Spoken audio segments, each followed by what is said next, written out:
Well, it's Thursday, and you all know what that means. As you probably can guess, TNA is building up, of course, battle lines for Rebellion.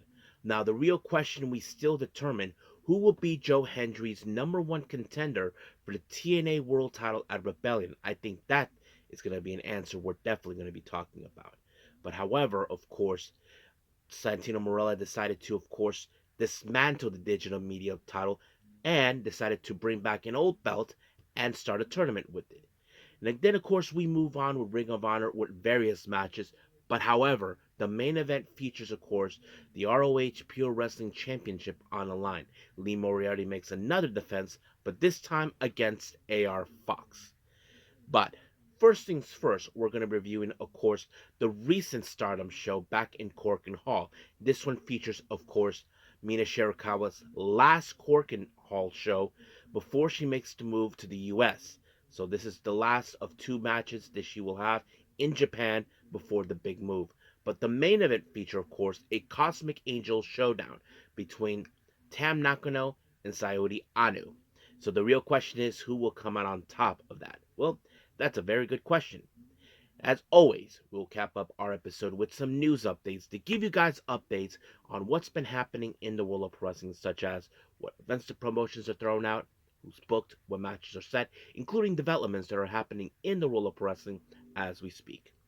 So, let's get ready for another episode of Deleted Wrestle Zone.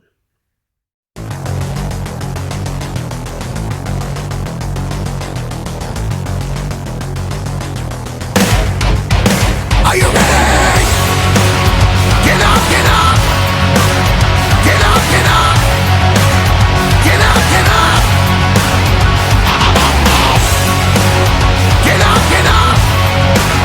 Get up, get up! Get up, get up! Hey everyone, welcome to Deleted Wrestle Zone, all things that is pro wrestling with AEW, NXT, New Japan Pro Wrestling, TNA, the National Wrestling Alliance, various promotions, wrestlers, matches, and championships. I am your host, J-Rod here. So, if you are new to the channel, welcome. This is a channel we do a lot of pro wrestling reviews from various promotions, not only here in the United States, but also in Japan, Mexico, Canada, Europe, the UK. Anywhere in the world pro wrestling is not as big, but it continues to grow. We also, of course, do discussion videos, talk about various topics such as the wrestlers themselves, the promotions, factions, storylines, whatever we want to talk about. We also, of course, do more news updates. If certain information was unable to be on this episode, we can either put it on the next one or on a separate video by itself. We also, of course, do real-timing news updates to keep you guys on alert if something has happened in the world of wrestling that needs to be addressed ASAP. We also, of course, got the Unagi Sayaka Watch and various other cool wrestling content as well. So if you like what you see, please subscribe to us. So click on that subscribe button. You'll be getting a lot of daily reviews and other cool wrestling content as well. But if you like this episode, please give us a like on the like button or a nice comment in the description down below. Now, enough with the pleasantries. So let's make a full speed ahead. So let's begin, of course, with our first review, and this is from Stardom's much recent show in Korakuen Hall.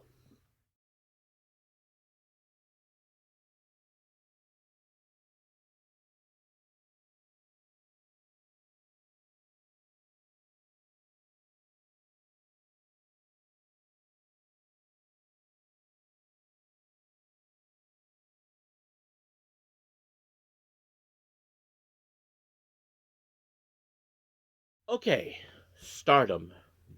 This is one of their recent shows they did, and they returned back to Korakuen Hall. So we'll get to one of every match one at a time to go. Now, as always, we start out with a somewhat of a pre-show before anything else. We have a three-way match. We have Fukigen Death versus Yuna Mizumori versus Ane Kanaya. Now, remember this, guys. There's a lot of factors in this match. For those who have been following Stardom recently, Ane Kanaya, who's been the much recent rookie who joined the promotion, and of course, the least experience out of anybody in this ring. So basically, Fukigen Death and Yuna Mizumori most likely could pick up the win. But however, you got to remember this is not the first time that Yuna has faced Fukigen Death many occasions. There was that number one contendership for the high speed belt not too long ago that she lost to, but I'm sure she wants to rectify that moment. But however, of course, it wouldn't be no secret that this match was going to fall with Anekaya taking the fall. But who was going to take the win? Well, that person was none other than Fukigen Death when she applied the O'Connor roll, and then 1, 2, 3, it was over. Next up, we have the members of Hate, Rina, Tekla, and Konami taking on EXV members Rian, Hanako, and Waka Tsukiyama. Now, of course, a lot of things you guys know about Hate.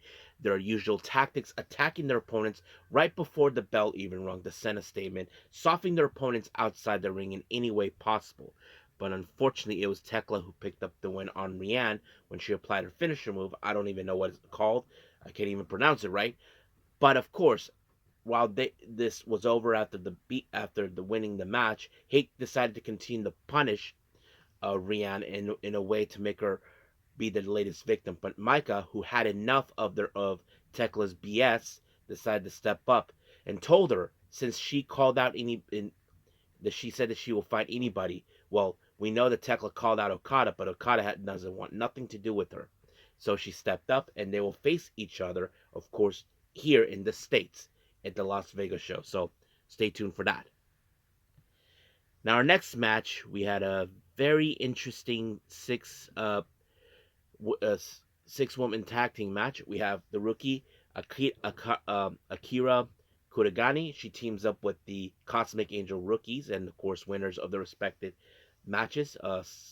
Sayaka Kurara, our Cinderella tournament winner, and of course our Sendai Girls Junior World Champion Aya Sakura. They take, of course, Yuri Him, and of course our current Goddesses Tag Team Champions Win Gori from Stars, Saida and Hanan. So anything could go down on this one. But however, it was of course Ida with her amazing strength due to her size was able to pick up the win when she applied, of course, the lariat, and then just like that, 1, 2, 3, it was over. Now, they took a little bit of a break to catch up. Of course, President Okada put up some announcements for upcoming events that he was announced. Amongst them, of course, is the Anjo event that will take place on the 6th of April. If you guys know the city of Anjo, that is where Tam Nakano's from. So it seems like they're calling it Stardom Dream, basically based on Tam Nakano's phrase, dreams, stuff like that. So that's basically it, and some other events as well. So we'll get to that at some point.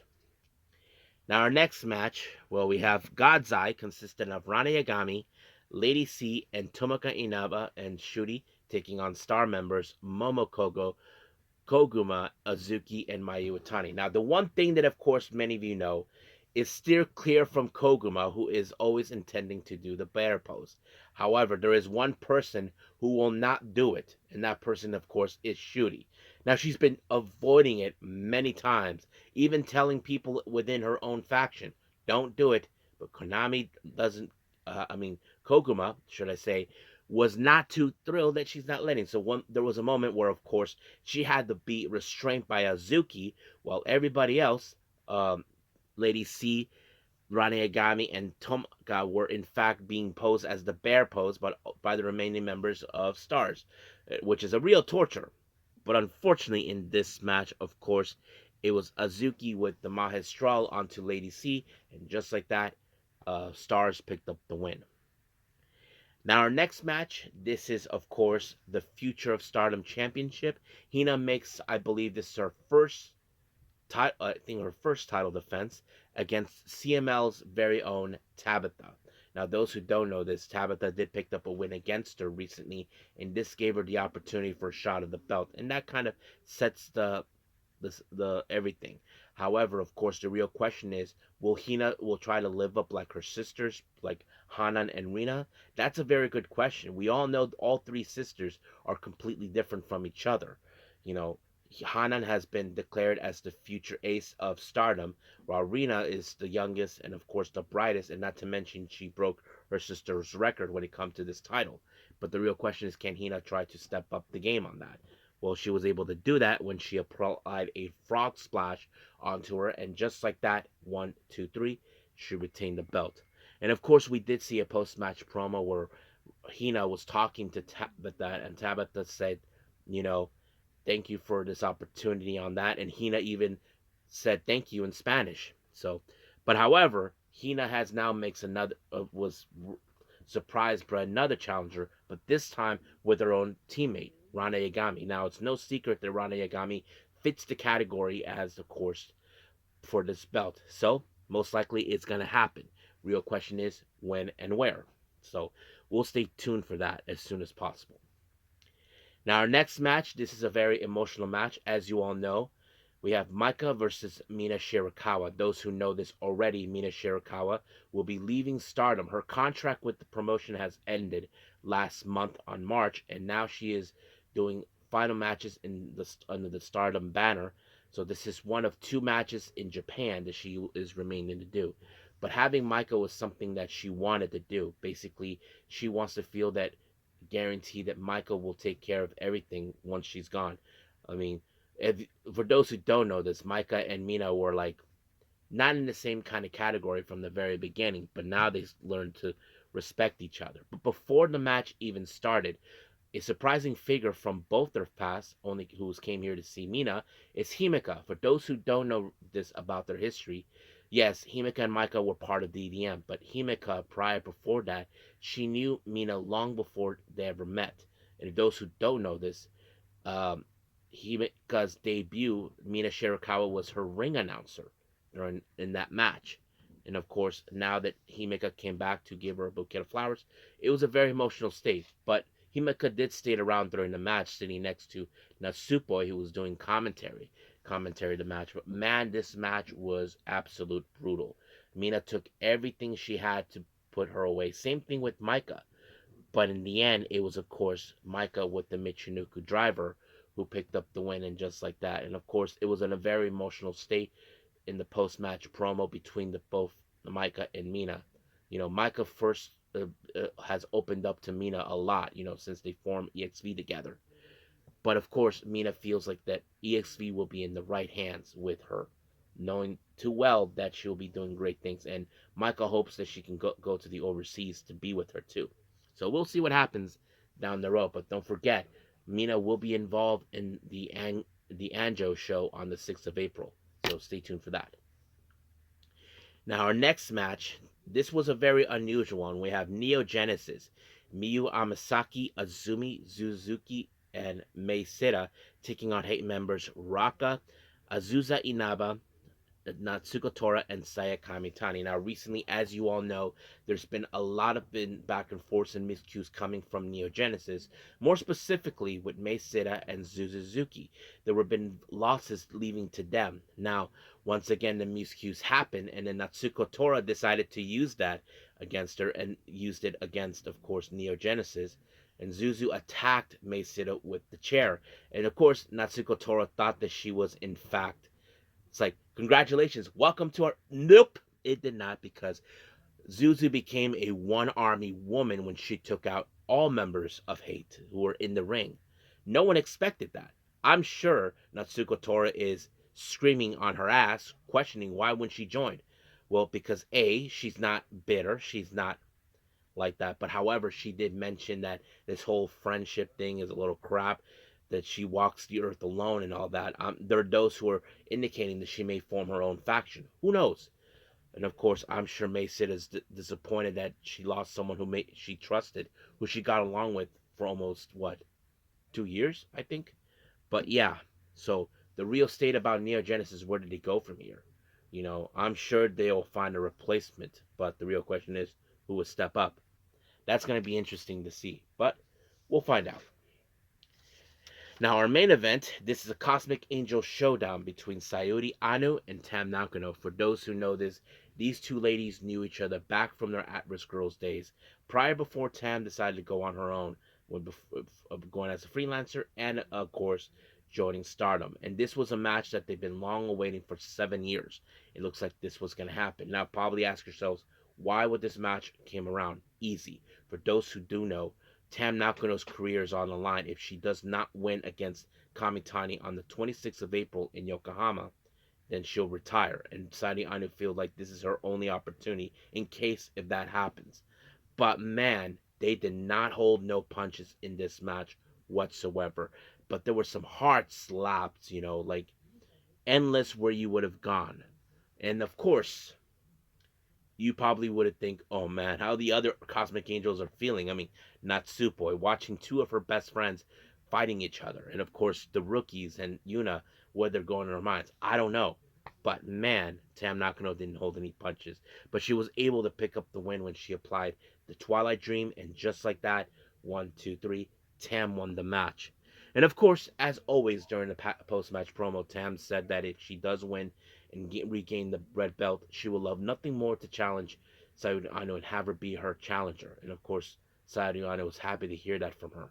But however, a figure from both, of course, Sayuri Ano and Tam Nakano's past showed up, and that person is also another member from the Cosmic Angels, or used to be, Unagi Sayaka.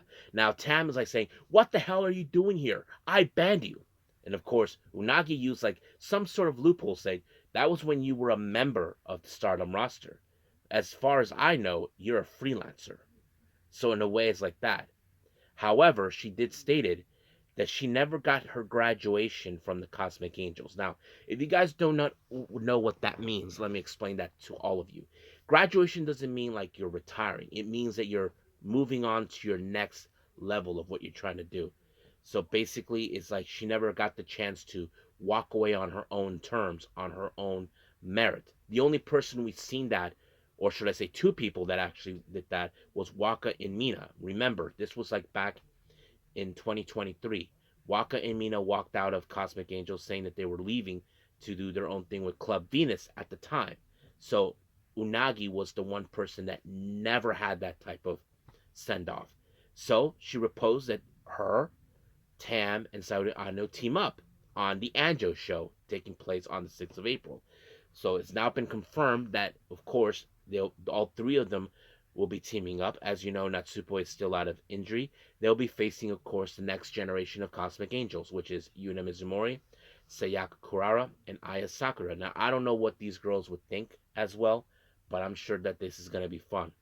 So, can't wait to see it. So, I think that's pretty much it what happened with Stardom. And of course, let's move on with our next review, and that is, of course, TNA.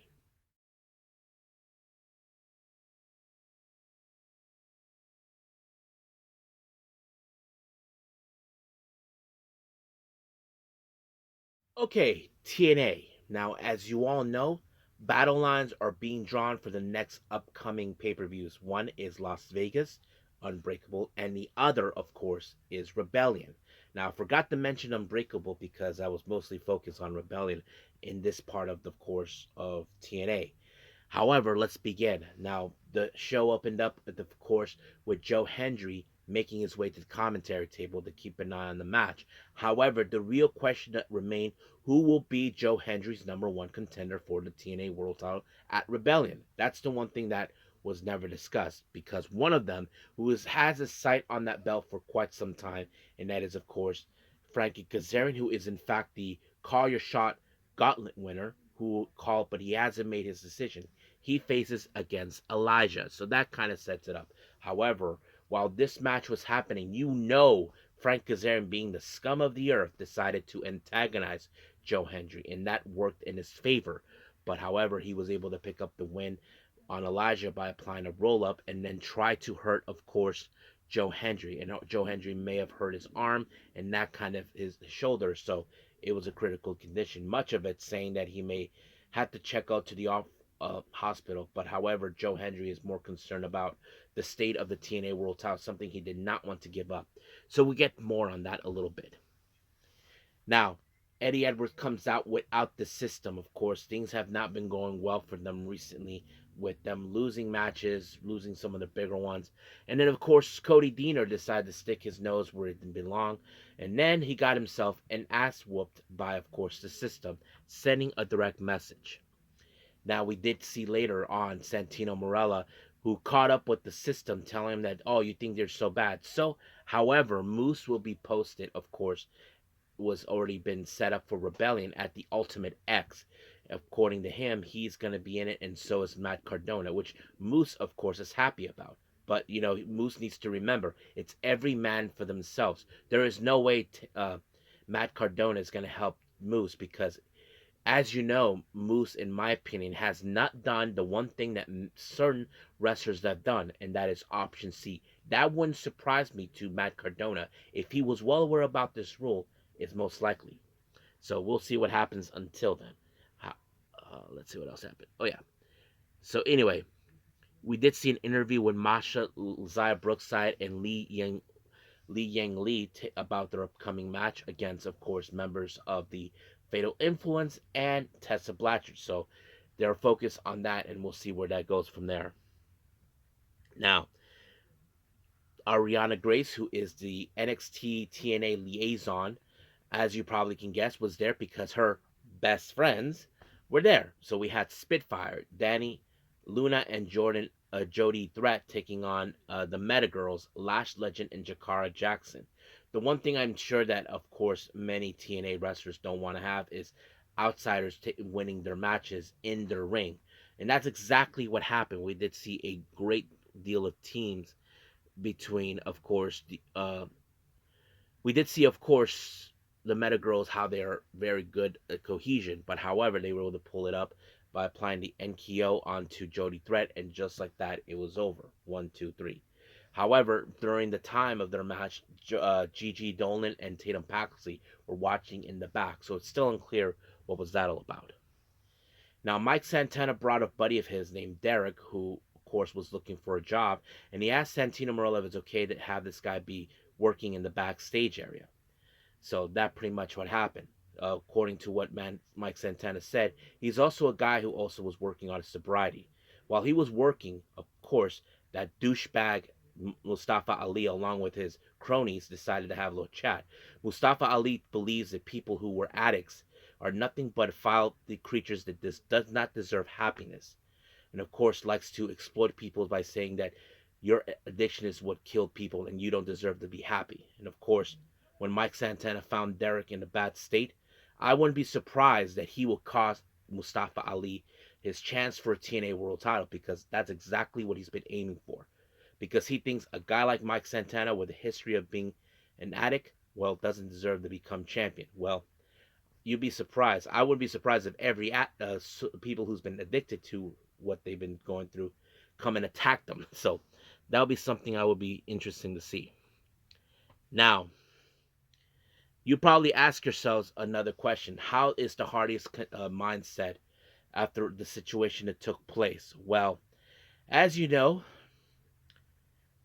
as you probably know, they told Matt was telling, we just saw the real Nick Manette after what he did to me, and of course, in the much recent pay-per-view. And then, of course, the good hands decided, or should I say, the dumb hands, Mustafa Ali's cronies, decided to step up, you know. But Santino Marella gave them an opportunity, saying if they beat the Hardys, they get a shot of the TNA World Tag Team belts. And of course, you cannot deny that the Hardys are the goats of tag team wrestling. That's always been the case. And of course, none of the usual shenanigans worked on this time, because Jeff Hardy was able to apply the Swanton onto Skyler, and just like that, 1, 2, 3, it was over. Now, of course, Ryan Mennett, he is Nick Manette's brother, the end, was watching, but of course, Leon Strader confronted him, and it became a brawl in the back. So I wouldn't be surprised if there's going to be a match between those two before, of course, Rebellion or at Unbreakable. Now, we did see Mance Warner and, of course, Steph Delander celebrating about everything that happened. But however, Santino Marella says, you guys are not allowed to call yourselves the digital media champions. It does not work. However, he did say that Steph Delander has to hand over the digital media belt, because he's going to, of course, deactivate it and reactivate a belt that was once active long before, the TNA International Championship. And he said that there's going to be a tournament, but decided to do a 3-way matches for qualifiers. So he will be naming them. Now, of course, Santino Marella and Steph Delander does not want to return the belt. Well, Mance Warner got himself beat up, this time with Sammy with a baseball bat, and then Sammy handed over the digital media belt back to Santino, and he went on his back. Now, of course, as you know, the Chihuahua, Ash Elegant's crony, as you know, that her and him and Heather been talking about maybe adding more people into the mix. And as you all know, I mentioned that they signed Maggie Lee, and of course they want to recruit her to join their elegancy. I don't know if Maggie Lee wants to join something like that, but we'll just have to wait and see. Now, Santino, as you know, talk about the international championship. Well, he just picked out the first qualifying match for this tournament. And the first three names that were picked up for this is Eddie Edwards, Ace Austin, and Steve Macklin. I don't know who's going to win that one, but that's going to be interesting. Now, it was also announced that at Rebellion, Hijo del Vikingo will be making his return, so that's going to be one hell of a match. Now, our next match, we have, of course, Fatal Influence taking on a Fatal Influence, Jasmine Nix and Jay-Z Jane, along with Fallon Henley. They team up with Tessa Blanchard to take on Li Yang Lee, Zaya Brookside, and Masha Slamovich. Now, of course, we all know that Masha will be defending the Knockouts World title at Rebellion against Tessa Blanchard. As you all know, Tessa Blanchard feels that the Knockouts division is her division, that she created it. Well, people know that you didn't create anything. You were the one who walked out on TNA. So that sort of thing. However, of course, Fallon Henley will get involved in this match. And then there was a moment where we saw that Tessa Blanchard somehow tagged herself in and won the match by a buzzsaw onto Masha, and just like that, it was over. So the real question is, should Masha be more concerned about this? If I was Masha, I would try to figure out a way to deal with it. Now, Santino Marella picked the second match of the qualifier for the International Championship Tournament.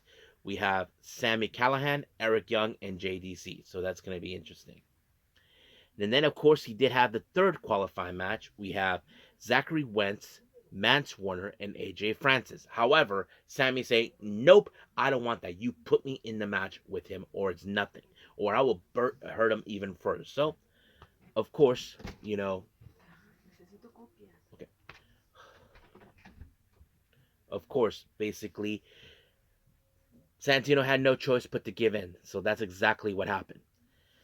Now, before the end, Frankie Kazarian decided to take advantage of the situation. As you know, I said he is the Call Your Shot Gauntlet winner, so he can call a shot on any title, anytime, anywhere.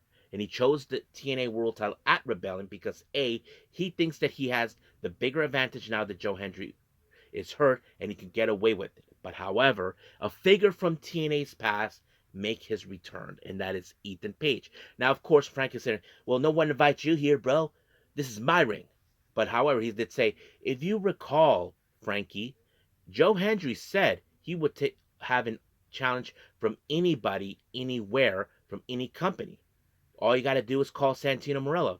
And that's exactly what I did because I told him, hey, Santino, I have an idea. How about me challenge Joe Hendry at Rebellion for the TNA World title? And of course, Frankie Kazarian threw a fit because he felt, no, it should be me. Nope. So it turns out later that it's going to be a three-way for the TNA World title at Rebellion. So Joe Hendry will defend his belt against Ethan Page and Frankie Kazarian. So we'll see what happens from there, but we'll stay tuned for more. But as of right now, we'll end things here and move on with our last review, Ring of Honor.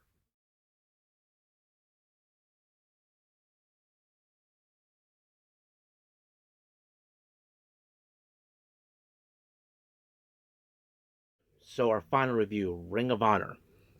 We opened up with, of course, a proving ground match between the Sons of Texas and of course the frat house, more specifically Griff Garrison and Cole Carter. Now, X Factor here, of course, there's number games in this particular match. The frat house consisted of 4 people. Of course, Griff and Cole are amongst them, but there's also Vance and Jack Jamison. Now, you probably think that they had the upper hand on that. However, that kind of was halted with the arrival, of course, of the Dark Order, Alex Reynolds and Evil Uno. As you know, they had their issues with them, what happened last week. But, the old saying goes, an eye for what happened. But of course, later on, things are not that simple. But luckily for them, of course, Sammy was able to pick up the win for his team with the Swanton bomb onto, of course, Griff Garrison. And just like that, 1, 2, 3, it was over. Now, our next match, we have the Gates of Agony taking on Donan Russman and Cal Bloom, or formerly known as Von Wagner. Many of you remember him from NXT. Well, of course, this match was going to fall in favor with the Gates of Agony since they are the most popular team in Ring of Honor and possibly AEW as well if they get there. But they were able to pick up the win thanks to Tail Leano when he pounced Russman, and just like that, 1, 2, 3, over. Now, our next match, we had the premier athletes, Tony Nese and Arya Davari, along with that idiot Mark Smarterling saying about rules and regulations, where they're at.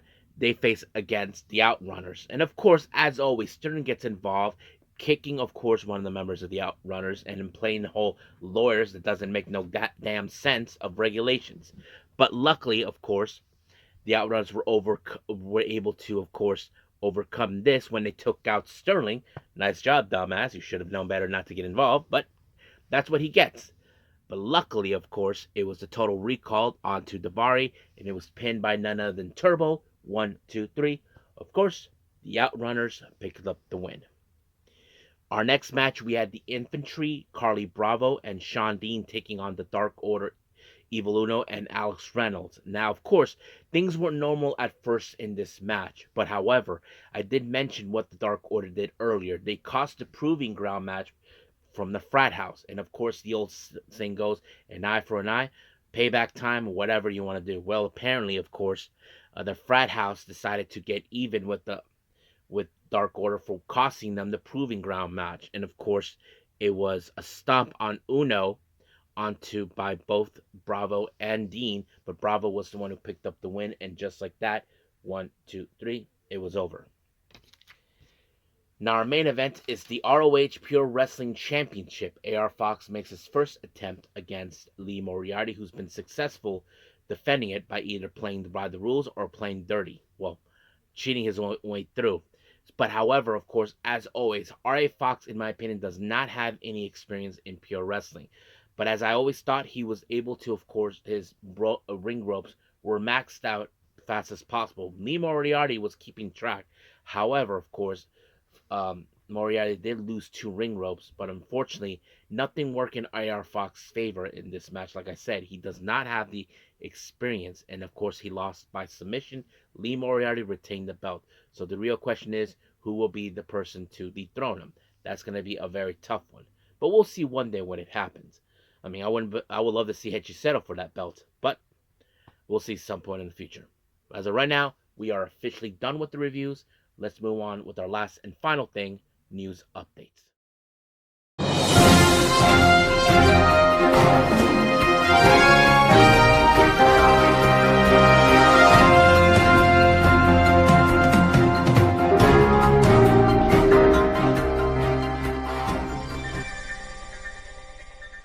Okay, so welcome to our news updates. So let's begin, as always, with upcoming events with the promotions.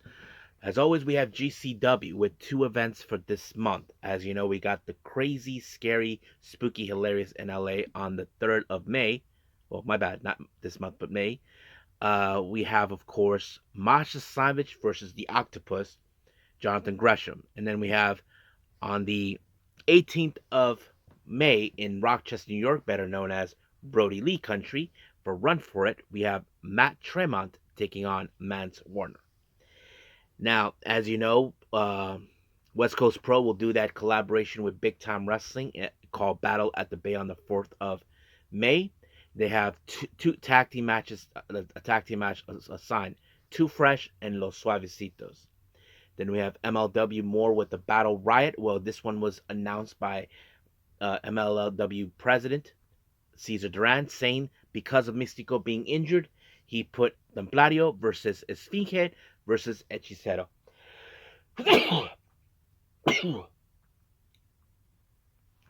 Excuse me. Spark Joshi Puroresu of America for their Las Vegas show Lady Luck on the 17th of April. They just announced Danny Moe will be participating. Then, as you know, we have the WWE Championship tournament taking place. Another first round match has been announced for their Future Stars of Wrestling match. They announced Marcus Mathers versus Jason Drake. Then we have Maple Leaf Pro Wrestling for the Northern Rising taking place on May 10th. The Professor Serena Deeb will be participating as well. However, another name has been announced for the upcoming 20-man gauntlet match for the upcoming Maple Leaf Canadian Championship. Gore, gore, gore. Yep, Rhino is part of it. And then finally, another name has been announced for the Kitsune Women's Wrestling Show that will be taking in LA on the 8th of June. We have Angie the Savage Star. So that's pretty much it for all the upcoming events. Let's talk about certain developments that are taking place as well. You may have heard, some of you, that recently there have been some injuries coming from AEW. The first one is, of course, with Orange Cassidy. Apparently, there was a possible torn in his chest, but I hope he recovers very well. Sadly, he's probably not going to participate in any of the upcoming events. I don't know if he'll be around for All In. That's the other question. Another injury is, of course, Mark Davis as well, so he won't be participating too. Now, there's been talk about reports about bringing back Evolution. It's been a long time. They're saying that this might happen on the 5th of July, but however, more information will take place later on the 7th of April. So stay tuned for that, and I'll probably report that as soon as possible. Many of you know this. Darby Allin has not been seen for quite some time. Well, it's been told that Darby Allin is set to climb Mount Everest on April 15th. So, yeah, which is crazy. Some people are saying, how is Tony Khan allowing him to do that? Hey, guys, Tony Khan loves Darby Allin, so he can't say no to him. So I wouldn't hold it against him, but this is what Darby Allin wanted. And all we can do is hope he makes it out alive. We know Mount Everest is no joke, guys. You know, I would definitely never climb it. But I got to ask you guys, would you? If you guys say no or yes, leave a comment down below on that question. And finally, Samoa Joe just recently went on the Chris Van Vliet. He talked about what was the main reason why he joined AEW. Was a little also says that there was a little bit of interest from WWE, and this is what he says. I think the biggest thing at first when I left WWE, I signed my deal with Twisted Metal. There was intentionally a little bit of interest again from WWE and maybe redoing it at that point. I had started talking with AEW. So speaking to Tony Khan and understanding kind of what he's looking for at the time, he was able to work out my filming schedule. It was just really nice fit. So keep in mind, guys, WWE has been known to not allow any of their talent to be involved in, of course, in upcoming films or work or projects like Twisted Metal. If you guys remember, um, what's his name? Damian Priest was supposed to take the role of Manor from Black Panther, Wakanda's Forever. And of course, he lost it because Vince wouldn't allow it. So we've seen that already before. So basically, AEW is the type of promotion that allows talent who want to do some film work, saying, you guys are permitted, we just got to work the right schedule. And that's exactly what Samoa Joe enjoyed. He knows that he can get his schedule exactly how he wants it. So I wouldn't hold it up against him. So people who may trash AEW all they want, but they should know at least Tony Khan is more lenient on that front. So that's pretty much what we do know. So as of right now, I think we are officially done with this review, and let's call it a day. Well, I hope everybody enjoys this episode coming up as we speak. There should be another New Japan show with more on Road to Sakura Genesis. This one features, of course, championship matches. The IWGP Junior Heavyweight Tag Team belts will be defended. Ichiban's Sweet Boys, Kosa Fujita, and Robbie Eagles defend their belts against Robbie X and Taiji Shimori of the Bullet Club War Dogs. And then, of course, as you know, the IWGP Junior Heavyweight Championship will be defended in a death match, hardcore match between Clark Connors and El Desperado. So that's going to be crazy. Now, I am considered probably reviewing the recent Sendai Girls that took place. I didn't get the chance to see it, but we'll see. If I do have time, then we'll go from there. So until then, that's the priority. New Japan, well, Sendai Girls will be secondary if I'm unable to do anything else. But if I do have time for room for one more, well, we'll just have to wait and see. But until then, I will see you guys in the next DWZ time, same DWZ channel. I must bid all of you adieu. So, goodbye. Mwah. and have a nice day. Bang.